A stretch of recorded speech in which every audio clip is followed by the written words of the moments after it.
Biglang ganito, iniidolo na ngayon ng mga DDS si Karen Davila. Naku, medyo may or medyo kaduda-duda ang nangyayaring ito kay Miss Karen Davila. Meron ngang nagtanong magkano ba? Naku po, yan na nga bang sinasabi ko dati na marami sa mga kababayan natin ang napakadali na madala at madalas ay sa kalaunan ay kinakain din ng sistema. DDS na nga daw ba itong si Miss Karen Davila? Tignan natin yung mga reactions. Karen Davila should be open with her biases because she pretends to be a journalist, but she's more of a pundit like Ronald Diamas and Attorney Falses.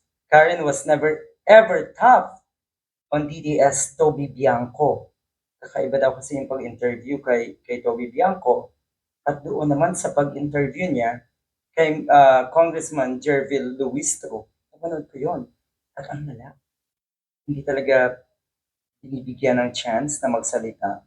Etong si Miss Karen Davila, ang napakagaling na si uh, Attorney Luistro. Nakita na natin kung paano i-handle ni Congressman Luistro ang mga sitwasyon. Lalo na po ang nangyayaring impeachment proceedings. At ito, na-handle niya rin. Kasi wala naman siyang sinasabi kundi na andun sa rules yung kanilang prosesong ginagawa.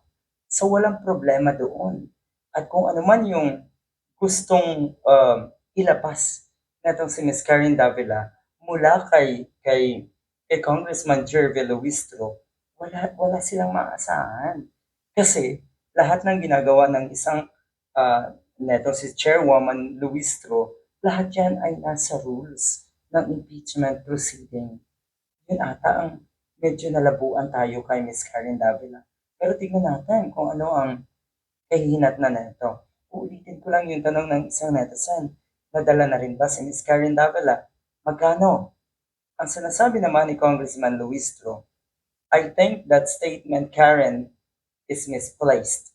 Misplaced ang mga statement daw ni Ms. Karen Davila. At alam natin, pwedeng intentionally misplaced, pwede rin nagkamali lang, kaya yon na misplace yung statement. Pero knowing Karen Davila, hindi. Hindi pwede yung nagkamali siya. Hindi pwede yung uh, she had a bad day, kaya matindi yung kanyang ginagawang pagbara, di ba? Binabara si Attorney Jervil Luistro. Buti na lang talaga mahinahon itong si Attorney Luistro. Napakahinahon ng kanyang mga sagot. Oh.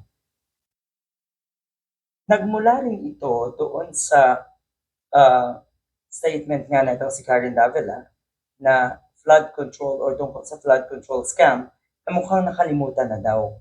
Sana alam daw ni Ms. Karen Davila na naandyan yung mga kaso, may nakasuhan na, may kakasuhan pa, gumugulong ang investigasyon, at parang gusto nyo ay kasing bilis ng impeachment ang gagawing investigasyon sa flood control scam.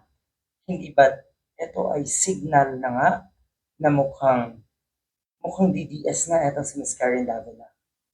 Sinasabi nga ni Attorney Claire Castro, color exposed. Magkano?